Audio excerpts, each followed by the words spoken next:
이동의 뉴스 정면승부 2부 최강병기 시작하겠습니다. 오늘도 박지훈 변호사, 장영진 기자 나왔습니다. 어서 오십시오. 안녕하세요. 안녕하십니까. 박지훈 변호사, 김효준의 뉴스공장 나가셨더라고요.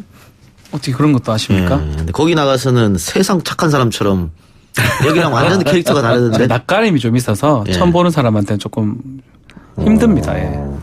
그래요. 예. 아주 다른 모습을 봤습니다. 네. 다른 프로도 또 듣는군요. 예. 아부하는 것처럼 보이기도 하고. 아닙니다. 아부라니요. 아부는 좀 하는 것 같더라고요, 확실히.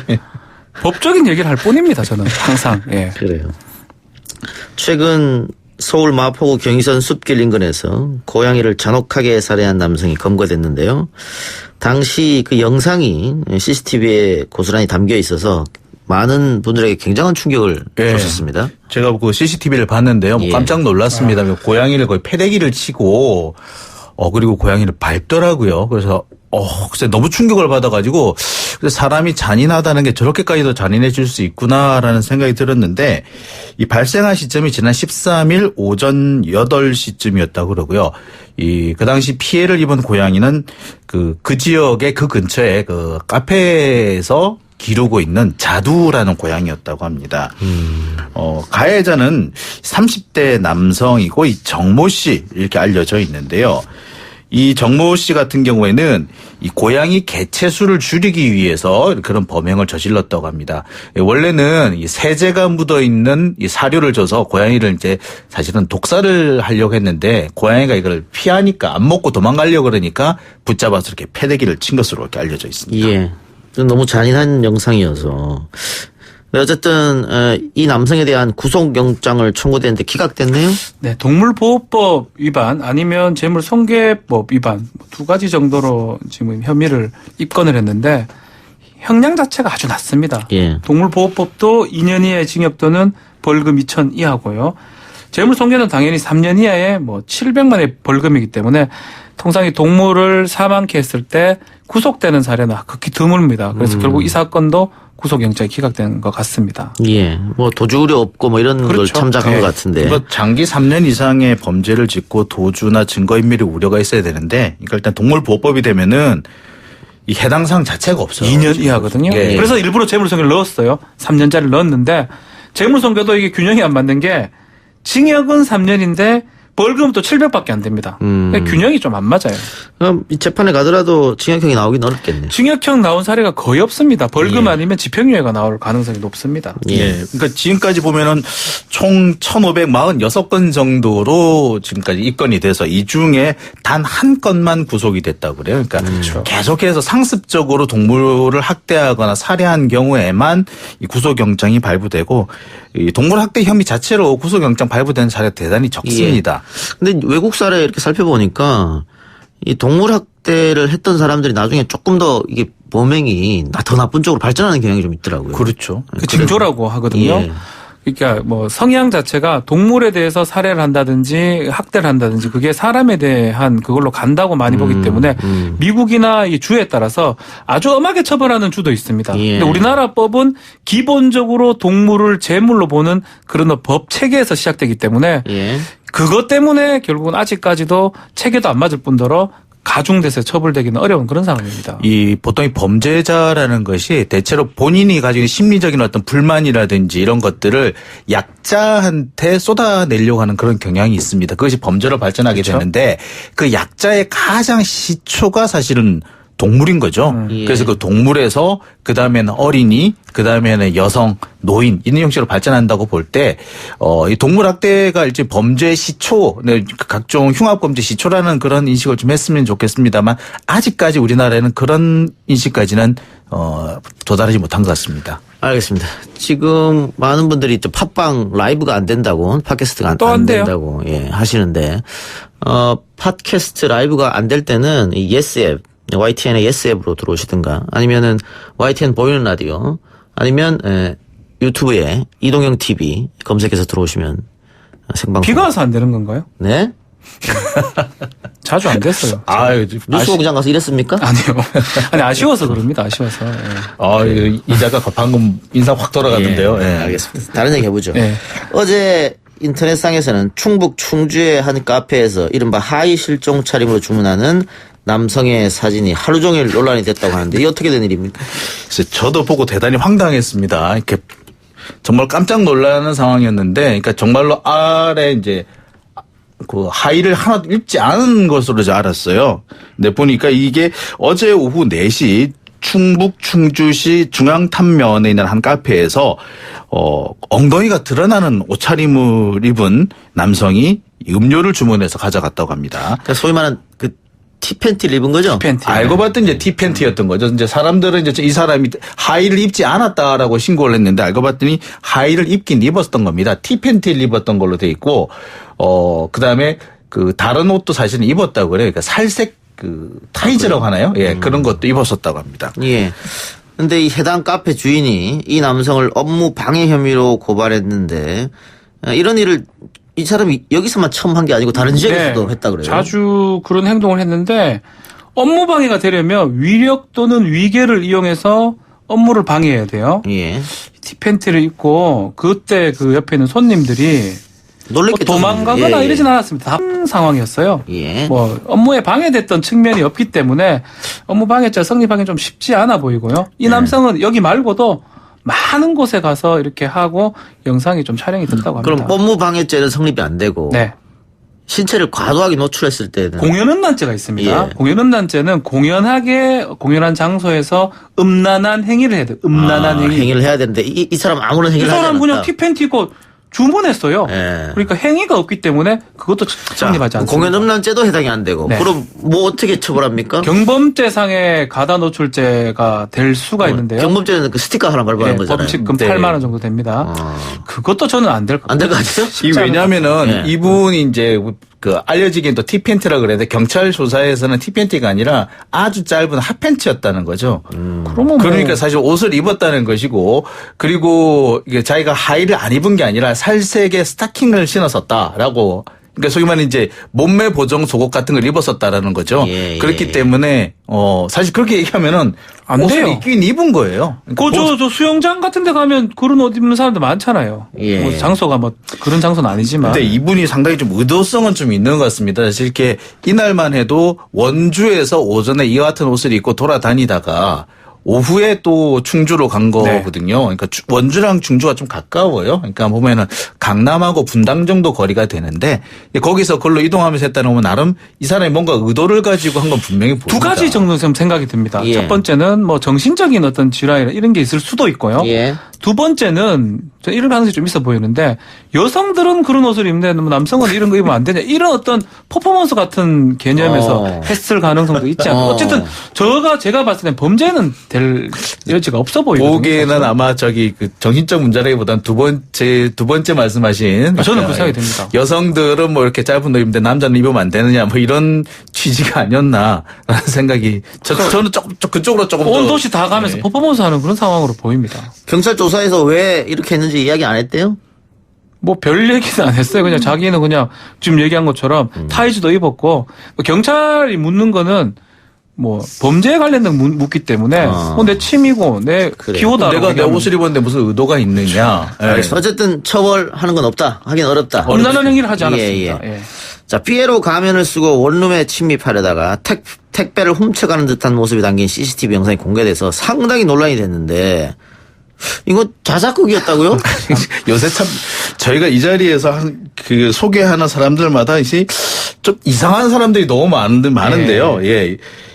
사실 며칠 전에 그러니까 지난 23일에 유튜브에 올라온 영상인데요. 그러니까 빨간색 삐에로 가면을 쓰고 평범한 옷을 입었는데 어떤 사람이 이제 계단을 올라와 가지고 어떤 집 앞에 놓여 있는 택배 상자를 이렇게 막 이렇게 뒤져봅니다. 그러다가 장갑을 낀 손으로 이렇게 도어락을 막 눌러보기도 하고 그러다가 이 택배 상자 가지고 쑥 나가버려요. 예. 근데 그 사람이 지나가고 난 다음에 그 집안에서 누군가 나와서 주변을 두리번 둘러보는 그런 장면이 나옵니다. 그러면서 이게 이제 뭐라고 올라오느냐 하면은 신림동에 이 소름 돋는 사이코패스 도둑 CCTV 실제 상황 이렇게 올라오는 겁니다. 그런데 그 피에로 가면 쓴 사람이랑 문 열어준 사람이랑 같은 사람이 동일한 인물이었던 거죠. 그 예. 시간차 이용해서 짜집기 해가지고 CCTV 올렸다는 촬영한 거. 예, 그러니까 그게 이제 알고 봤더니 이게 전부 다 이게 자작극이었는데 이유가 뭐냐면은 이 영상 속의 남자는 스타트업을 창업을 했다고 합니다. 이게 택배 대리 수령업 뭐 이런 걸 하려고 했던 모양인데 이걸 홍보를 하려고 하니까 돈은 없고 유튜브에 좀 쇼킹한 영상을 올려야 되겠는데 뭐가 좋을까 하다가 이런 영상을 제작을 했다고 합니다. 근데 무서워요. 사실은 그 삐에로 가면이 우리들 영화에서도 많이 봤겠지만 예전에 그 관련해서 미국에 범죄도 있었어요. 삐에로 가면을 끼고 연쇄살인했던 것도 있었고요. 우리 영화에도 그런 장면들이 많이 있거든요. 그러다 보니까 모든 사람이 하필 또 신림동이에요. 신림동에 원룸 사건들이 계속 일어나고 있는데 그렇죠. 굳이 그 행동을 해가지고 많은 사람들이 너무 놀라고 공포에 빠진 걸 봤을 때는 글쎄 왜 이렇게 노이즈 마케팅 하는지 좀 이게 당시 이 유튜브에 거기 댓글이 갑자기 한 100여 개가 순식간에 걸렸는데 성공했네 그러면. 예. 이 뭐라고 되어 있냐면 너무나도 이 범인의 행동이 자연스럽고 거리낌이 없는데 소름이 끼친다. 뭐 이런 내용들이 있었다고 그럽니다. 이 조회수가 3만 명 이상이 됐고요. 이 경찰이 그래서 갑자기 수사를 이제 들어갔는데 수사하게 된 과정이 또 재밌습니다. 영상을 본 이 건물 아마 입주자인 것 같은데 이 사람이 아무래도 그 영상 속 건물이 우리 집인 것 같다라고 신고를 했다고 그래요. 그래서 가봐서 경찰이 이제 뒤져봤더니 바로 그 영상 속 남자를 확인할 수 있었다. 그렇죠. 어쨌든 뭐 마케팅을 하려고 했다가 이렇게 논란이 됐는데 이 남성은 처벌을 오늘 다 처벌이 안 됩니다. 자기 집에서 혼자서 들어갔다 나갔다 하니까 주거 침입 안 되고요. 절도도 아닙니다. 그러고 뭐 허위사실 리포트 뭐 그러니까 명예훼손 된 것도 없고 아무것도 없어요. 그래서 자기 장사만 한 거죠. 뭐. 이 사람이 또 문제가 되니까 곧바로 또 해명 영상을 또 올렸어요. 그러니까 이건 참 뭐라고 말하기 참 합니다. 뭐 법적으로 처벌하기 어렵습니다. 처벌하기 어렵습니다. 비난의 가능성은 있습니다. 예, 비난의 가능성이 있고 또 본인은 어떻게든 그 자신의 그 사업체를 한번 해보려고 이렇게 보려고 했던 적당히 해야죠. 이게 하필이면 참 요즘 참 우리가 이상한 사람들 많이 본다는 얘기를 많이 하는데 안 그래도 무서운데. 알겠습니다. 하나 더 해봅시다. 국회 교통위원장 사퇴를 거부해서 당 윤리위로부터 당원권 6개월 정지 징계를 받은 자유한국당 박순자 의원 오늘 기자회견을 열어가지고 해당 행위는 없었다. 그리고 징계받을 사람은 나경원 원내대표다라고 했습니다. 이 이유는 그렇습니다. 이 박순자 의원은 임기가 원래 상임위원장 임기는 2년 아니냐. 근데 왜 1년 만에 물러나라고 그러느냐. 그러니까 이제 당에서는 원래 1년만 하고 물러나기로 한 거 아니었느냐. 그러니까 이제 물러나라 약속을 지켜라. 뭐 이런 식으로 주장을 하고 있는데 박순자 의원의 얘기는 그렇습니다. 그런 약속 한 적이 없고 그런 약속을 한 적이 없기 때문에 내가 무슨 당규를 위반했다거나 이런 거 없다. 그리고 자꾸 나한테 억지로 이 상임위원장직을 사퇴하라고 요구하고 있는 나경원 의원 이 사람이 올해 나한테 잘못을 하고 있는 거다. 이렇게 주장하고 있는 겁니다. 원래는 임기는 2년인데 자유한국당 내에서 한 거죠. 1년씩 돌아가면서 합시다. 관례라고 해야 되나요? 그런데 어쨌든 1년이 지났는데 난 못 나가겠다 이렇게 불거져서 이렇게 된 건데. 되게 좋은 위원장입니다. 국토위원장이 아주 인기가 많다 그래요. 예산 따기도 좋고요. 그래서 그런 것 같은데 어쨌든 그런데 나경원 원내대표가 박순자 의원이 입원하고 있는 지금 박순자 의원이 나는 위원장 자리 못 내준다고 입원한 거거든요. 근데 그대로 얘기 좀 해드릴까요? 병원을 찾아서 협박을 했다. 어떤 협박입니까? 귀신인 줄 알았다고 이렇게 표현을 했습니다. 밤에 제가 한 게 아닙니다. 밤 10시에 연락도 없이 찾아와서 뭐 사퇴하라고 뭐 그 얘기를 나경원 원내대표가 얘기했고 공천에 지정이 있을 것이다라고 얘기를 했고 그래서 국토위원장과 공천이 무슨 상관이 있냐고 자신이 반문을 하니까 눌러 앉으시겠다는 거군요 라고 얘기를 했다고 합니다. 근데 이게 나경원 원내대표가 가서 뭐 이야기를 해보는 것은 뭐 나쁜 게 없다고 생각하는데 공천에 지장이 있을 것이다. 이게 안 했어야 됩니다. 이 말이 사실이라고 하면 이건 좀 문제가 있는 발언 아닙니까? 그렇죠. 이게 사실은 이제 공천의 권한이 좀 있기는 하죠. 원내대표가 특히 그렇기 때문에 이 말을 했다라는 건 사실상 협박이나 다름이 없는데 그러니까 아무래도 박순자 의원이 지금 또 발끈한 거고요. 그러면서 이와 관련돼 가지고 녹취록도 있다라고 주장을 하면서 녹취록을 공개하겠다라는 얘기가 됐습니다. 그래서 이제 기자들이 물었죠. 뭐 어떤 내용이냐, 뭐 이 사퇴를 요구한 그 내용이냐, 뭐 이렇게 물으니까 오늘은 여기까지라고 이제 하고 이제 뭐 이런 말을 했다는 거에 대해서 나경원 대표 측은 어떤 반응을 보였습니까? 아직까지 공식 반응이 없는 걸로 지금 확인이 되고 있는데요. 그렇지만 그 나경원 대표 측은 명백히 박순자 의원 측이 당원 당규를 위반했다라는 입장은 고수를 하고 있는 것으로 알고 있습니다. 참 상황이 참 심각해질 수도 있을 것 같아요. 이 내란 같은 거잖아요. 자중질환 같은 건데 나경원 대표 계속적으로 리더십이나 이런 부분에 대해서 상당히 문제점이 지적받고 있는데 그게 해결이 안 될 것 같으면 가지를 말든가 아니면 해결하든가 가서 엉뚱한 얘기를 해가지고 논란거리를 만들고 온 거거든요. 녹음해놨을 가능성이 아주 높습니다. 이게 만약에 공개가 된다 그러면 저는 직격탄 맞을 가능성도 있죠. 이 직격탄은 나경원 원내대표 문제가 아니고 자유한국당의 문제가 될 수도 있다 생각이 이 듭니다. 박순자 의원 지금 이번에 상당히 이렇게 전의를 지금 가다듬고 있는 것 같아요. 전투력이 지금 상당히 상승해 있는 것 같은데 나경원 원내대표를 향해서 겉과 속이 다르다. 가식적인 리더십이다. 원칙이 없다. 이렇게 아주 그 직격탄을 날리고 있습니다. 그래서 아마 이 두 사람 사이의 갈등이 앞으로 점점 더 격화될 가능성이 더 높아 보입니다. 예. 그러니까 이 상임위원장 자리를 놓고 자유한국당 내 분란이 이번이 처음이 아니고 지난번 뭐 황영철, 김재원 의원 그때도 논란이 있었잖아요. 네. 근데 결국은 그때도 나경원 원내대표가 주도적으로 한 거거든요. 그러면 결국은 리더십에 문제가 있는 거 아니냐 이런 지적이 있을 수밖에 없을 것 같아요. 그러니까 사실은 이 원내대표가의 그 역할 중에 하나가 이 당직이라든지 상임위원장이라든지 간사직 이런 것들 이렇게 적당히 배분을 하고 이 부분에 의사소통을 하는 게 어떻게 보자면은 나름의 원내대표의 역할인데 이 부분에서 아마 그 나경원 의원이 자기 사람을 심으려고 하는 과정에서 이렇게 마찰을 일으키고 있지 않는가 이런 지적들이 조금씩 나오고 있는 것 같습니다. 자연스럽게 할 수 있어야 되는데 항상 뭔가 탁탁 걸린다는 느낌.